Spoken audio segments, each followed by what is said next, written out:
Je vous l'avais promis, on va faire ensemble le bac de Yoda définitif, donc notre salamandre tigrée. Vous pouvez entendre des oiseaux, il y a des perruches depuis pas longtemps, elles sont bavardes et peut-être même qu'elles viendront dire bonjour, donc pardonnez-leur. Allez, générique, et puis c'est parti.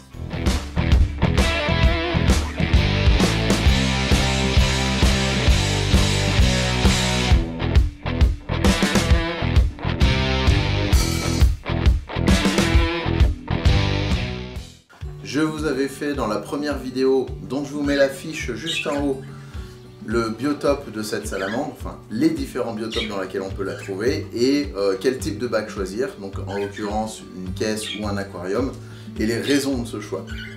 Nous on va partir sur un aquarium, donc on pourra garder bien aéré en haut, mais qui va quand même maintenir l'humidité, de 80 cm de long. Donc ça lui fera une jolie surface à explorer. La toute première étape, comme toujours, c'est le substrat. Donc pour ce bac là, on va partir pour l'instant uniquement sur de l'humus de coco. Donc c'est les briques que vous connaissez tous, on l'humidifie, ça nous donne notre quantité de substrat nécessaire. On va commencer par mettre une première couche très fine, parce qu'on va faire les choses en plusieurs étapes, vous allez voir.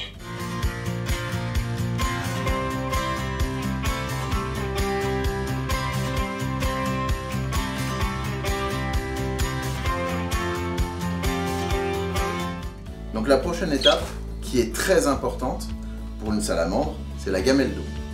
Donc il va vous falloir une gamelle qui soit suffisamment large pour que la salamandre puisse s'immerger entièrement dedans. Elle en a besoin, ça reste un amphibien. Mais en même temps qui ne soit pas trop profonde parce que ça ne nage pas très bien et il faut qu'elle puisse en sortir sans risquer de se noyer. Donc cette gamelle d'eau, on va venir la poser à l'extrémité du bac parce qu'on va lui créer une petite zone humide, comme un mini étang, un mini bord de rivière.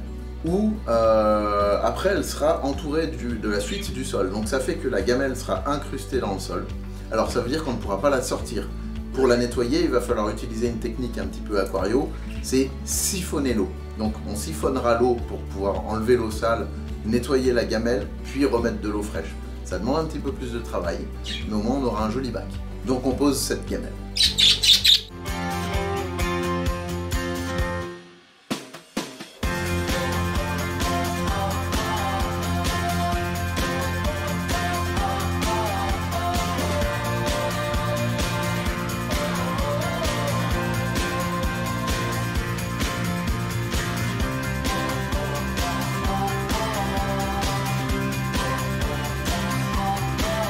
Une fois qu'on aura égalisé le substrat autour de la gamelle pour l'incruster dans le sol comme je vous avais dit, on va saupoudrer de petits graviers tout autour de la gamelle pour faire comme une berge, en fait un petit sol de berge, donc complètement recouvert autour de la gamelle et en léger dégradé vers la suite du bac pour faire comme une petite transition de sol. Même de toute façon Yoda va tout foutre en l'air, mais on essaye quand même au début.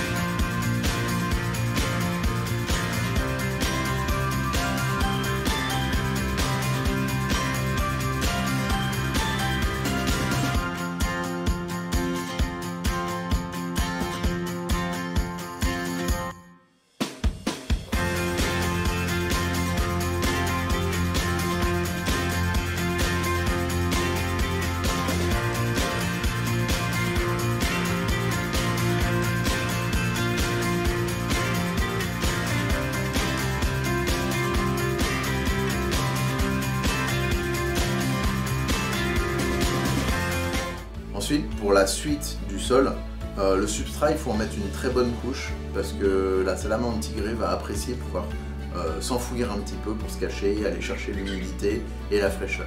Une fois que notre sol est fait, que vous avez bien fait tout ça, on va pouvoir passer à un autre élément important, c'est tout l'aménagement du bac en fait, donc les différents décors et éléments pratiques. Alors le but, ça va être d'allier les deux. Nous, on va tout faire avec des éléments naturels que nous sommes allés chercher dehors. Je vous remets une petite fiche vers notre sortie en forêt et comment est-ce qu'on choisit nos éléments. Donc pour l'instant, ce qu'on va faire, c'est prendre une bûche qui va servir de cachette et de support pour la suite des branches. Donc on va poser cette grosse bûche de manière à pouvoir voir un petit peu dedans quand même, qu'elle soit jolie et qu'elle l'équilibre, donc sur l'autre extrémité, à l'opposé de la gamelle d'eau.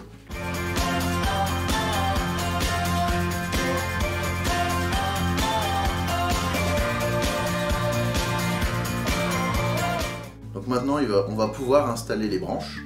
Donc vous l'aurez compris, le biotope qu'on essaye de recréer, c'est un bord de ripisylve au milieu d'une forêt tempérée. Pour reproduire une forêt tempérée, il va nous falloir des branches qui soient bien couvertes de mousse, en plus c'est très joli, et de lichen. Voilà. Donc les mousses et les lichens seront par-dessus des branches de chêne. Donc on est sur des essences et des éléments visuels qui vont bien nous rappeler une forêt tempérée, comme nous avons ici chez nous en France, mais où on a les mêmes sous les latitudes équivalentes aux États-Unis.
Donc maintenant que nos branches sont installées, ça fait joli, mais on est encore très loin d'avoir le rendu final visuellement.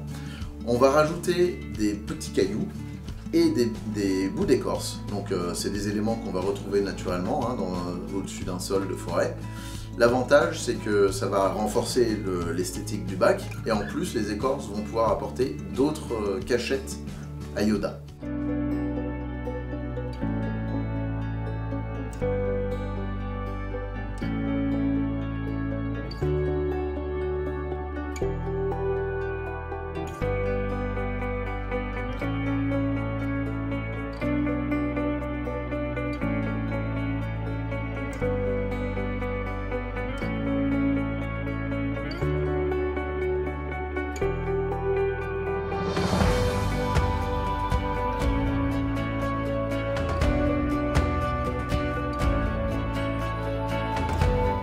Une fois que les écorces et les petites pierres sont installées, on va pouvoir passer à la prochaine étape qui est très importante parce qu'elle va permettre de réguler l'humidité du bac.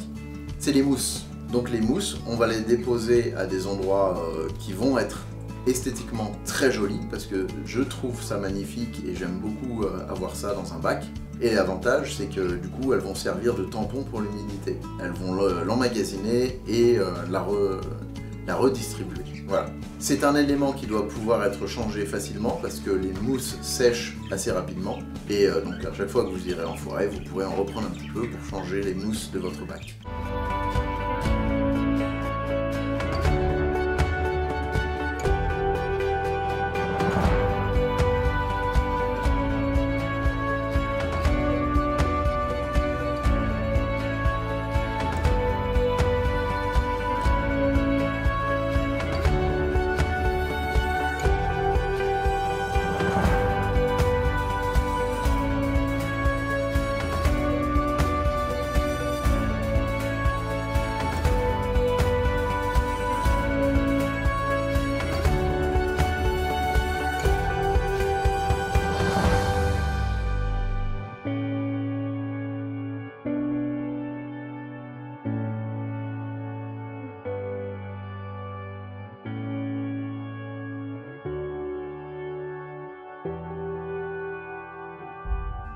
La petite touche finale que nous apprécions dans tous nos bacs, vous commencez à connaître, c'est les feuilles.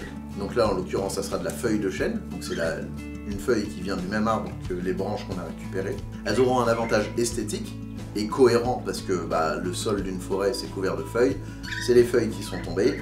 Et en plus de ça, elles ont un avantage, c'est que si jamais elles tombent dans l'eau, les feuilles assainissent l'eau. Les feuilles de chêne vont pouvoir libérer des tanins qui sont très bons pour l'eau. Et de toute manière, ça va toujours assainir l'environnement de votre bac, en plus d'entretenir une microfaune qui va pouvoir être utile pour l'assainissement général de votre installation.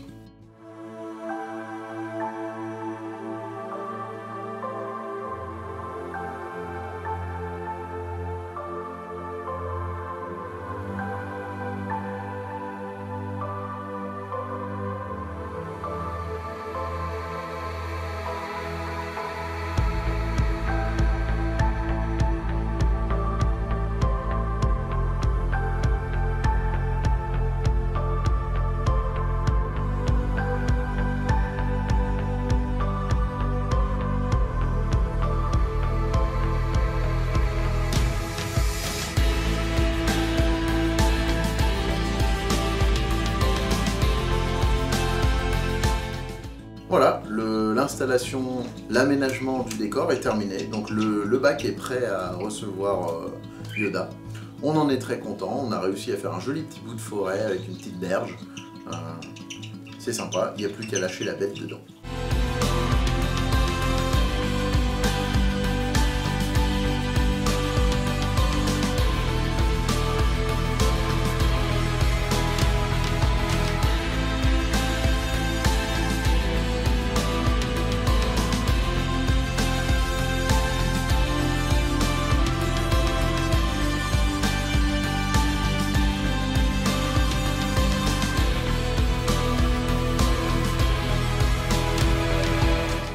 On va pouvoir aller chercher le pensionnaire.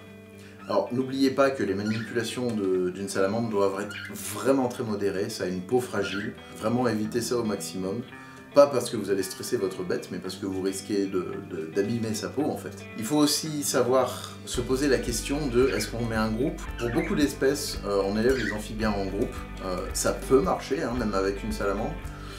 Mais après tout, à l'état sauvage, la plupart des amphibiens se retrouvent de manière solitaire en fait, et vont se regrouper que pour les accouplements. Donc nous, que ce soit pour la salamandre, mais pour la plupart des autres amphibiens, on aura l'occasion d'en rediscuter, mais pour nous, c'est élevage en solitaire. Nous avons un mâle, hein, Yoda est un mâle. Les mâles sont généralement un peu plus petits que les femelles qui vont être plus grandes. Allez, sortons le dragon.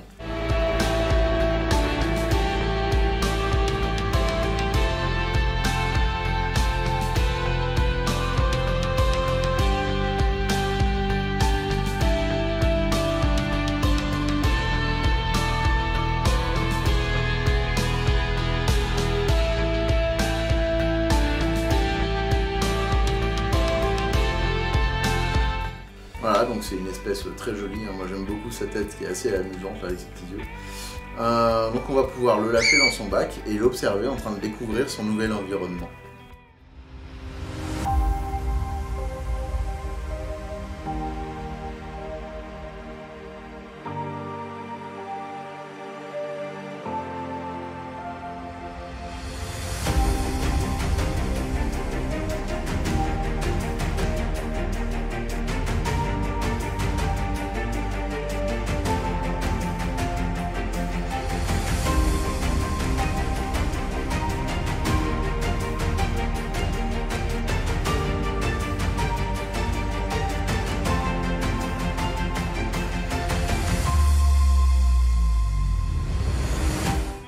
Yoda a terminé de découvrir son environnement, j'espère que ça lui a plu. Nous, en tout cas, on trouve ça joli et puis ça va être un plaisir de pouvoir l'observer là-dedans. Maintenant, on va humidifier, parce que l'humidité est importante, parce que ça reste un amphibien, et en plus de ça, ça va aider à gérer la température, parce que nous sommes en plein été, et il faut savoir que la température maximum pour une salamandre est de 25 degrés. Il faut vraiment essayer de ne pas dépasser 25 degrés, et minimum 18 degrés l'hiver.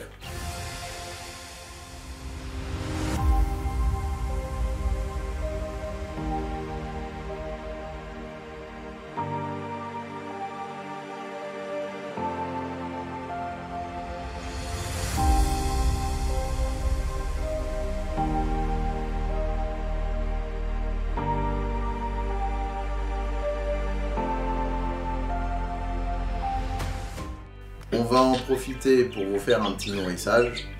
Alors, il faut faire attention au choix de votre nourriture et à la fréquence des repas, parce que les salamandres ont vraiment tendance à devenir obèses facilement. Bon, c'est le cas de beaucoup d'animaux en captivité, hein, mais on ne le dira jamais assez. Donc nous, déjà, on fait attention de lui trouver une nourriture qui n'est pas trop grasse. Nous, les blattes, en l'occurrence, ça marche bien pour toutes les espèces qu'on a, c'est un bon choix. Et où on va le nourrir tous les 3 jours. Pas besoin de le nourrir plus, c'est déjà génial. Faites bien attention de le nourrir à un endroit où il ne risquera pas d'avaler d'autres éléments du décor. Donc nous, en l'occurrence, par exemple, on va typiquement éviter de le nourrir du côté de la berge, éviter qu'il avale du gravier. Donc, on va l'inciter à grimper sur les branches ou sur sa souche. C'est très facile de l'inciter, c'est un morphale, il suffit de bouger les doigts et il suit. Il faut aussi savoir que vous pouvez mettre un petit peu d'UV, mais 2%, pas plus, ou alors vous faites un complément en vitamines et calcium.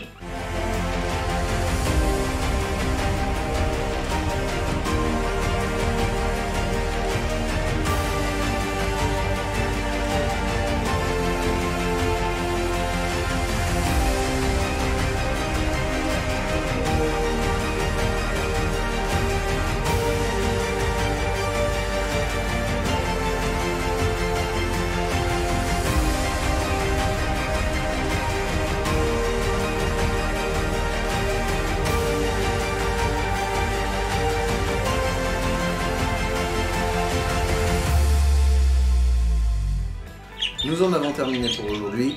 Petit rappel, ce n'est pas une espèce à prendre à la légère, elle a une espérance de vie de 25 ans. C'est assez long, c'est un véritable engagement, pensez-y avant de l'adopter, surtout si vous l'adoptez juvénile. On se retrouve la semaine prochaine pour le nouveau pâté dragon, et dans un mois pour la vidéo mensuelle, qui sera une petite surprise pour la rentrée qui devrait être sympa et utile à la fois. D'ici là, pensez à vous abonner pour ne pas manquer la suite. Un petit partage si la vidéo vous a plu et c'est la meilleure façon de nous soutenir. D'ici là, donc je vous souhaite un bon week-end et une bonne semaine.